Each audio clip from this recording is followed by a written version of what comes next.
Ladies and gentlemen, welcome to the study of antiquity and the Middle Ages. As always, I'm your host, Nick Barksdale, and today we are joined by a very special guest, Dr. Miano. Dr. Miano, thank you so much for coming on the show today. Hey, thanks for having me. Appreciate being here. And so in this episode, I want to talk about a very famous and very popular author who dabbles in fringe and especially pseudoscience, and that is Zecharia Sitchin. And so my biggest question is, he's famous for all of these translations and theories and all of this other good stuff that I know really very little about. My question is, how accurate were his translations? What does he get wrong? But before we jump into it, would you mind telling us a little bit about who he actually was? Zecharia Sitchin was, I believe he lived in Palestine, then later Israel, then moved to New York. But I think he got an economics degree in London, and then became the head of a shipping company. So he's not like a trained Sumerologist. He didn't actually professionally study any of the stuff he's talking about in his books. But, you know, he was an amateur who's interested in the subject, and I think that that's great. You know, as far as his Sumerian, he taught himself. But when you teach yourself, okay, sometimes you don't always know what you're supposed to study, okay?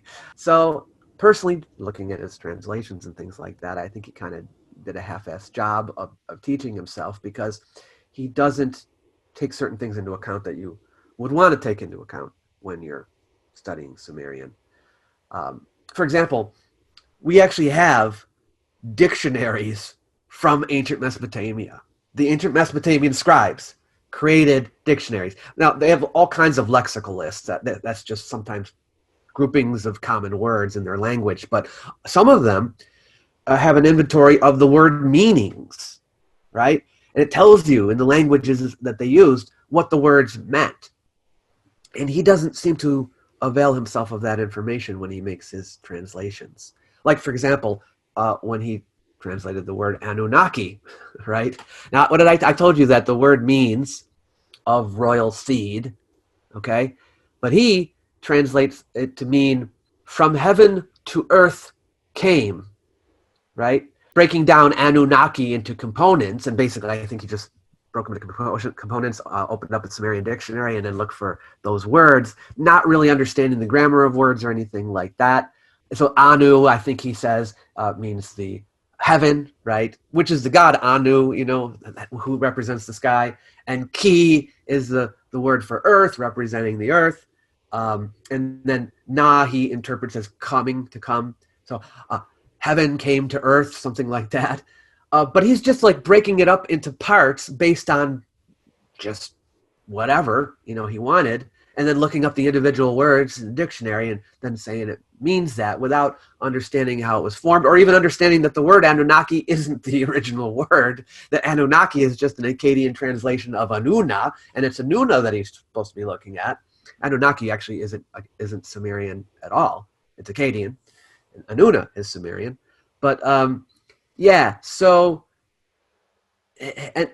Sitchin's word meanings and translations of Sumerian and Mesopotamian words are not consistent with the Mesopotamian bilingual dictionaries produced by Akkadian scribes. The Akkadian scribes are saying, here's a word, what it means in Sumerian, and here's an Akkadian word for it, and so on. He doesn't use that. If he talks about a word meaning whatever in Sumerian, and it never shows up in that language with that meaning, then he's probably wrong. In other words, he gives meanings sometimes to words, not in the case of Anunnaki, but sometimes he gives meanings to words that aren't even a meaning that you can find in any of the dictionaries, right? So that's why I would say he's a bit untrustworthy in that regard. And as a reminder to my subscribers, I always like to say, being someone who has collected a pretty vast library ranging of works going back almost 2 centuries, I always try to warn people ahead of time. References and sources are important. Who those writers are, their backgrounds are also important. And the reason why I say that is you can read some fringe theory books. I mean, I have, like Bronze Age America. I was really curious by the title, and so I went and I read it. I disagree with pretty much almost everything written in that book, but it was still fun to read. And I always try to tell people, even though it may be produced and presented as a history book, does not always mean that it is. And so I always tell my subscribers, be wary.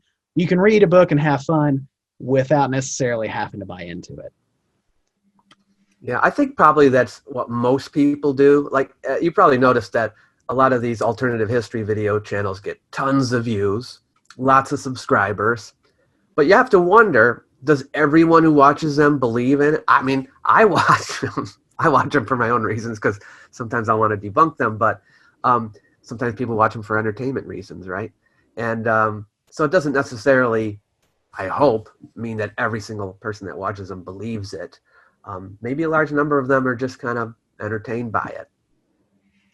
That is one thing I noticed. Any video that I do on the ancient Sumerians, I get a lot of commenters saying they're happy to see a YouTube channel actually do real history on the Sumerians. Ladies and gentlemen, thank you for joining us here today at the Study of Antiquity and the Middle Ages on our series where Dr. Miano guides us through a variety of interesting, obscure, and often controversial subjects, and he sets the record straight. Dr. Miano, thank you so much for coming on today. Hey, it was my pleasure. Anytime. Check out the links in the video description below. It's going to take you to a variety of sources from his academia page to his YouTube channel, and really just enjoy it and take advantage of all the awesome insights that he has to offer us to help us better understand the subjects that we both love.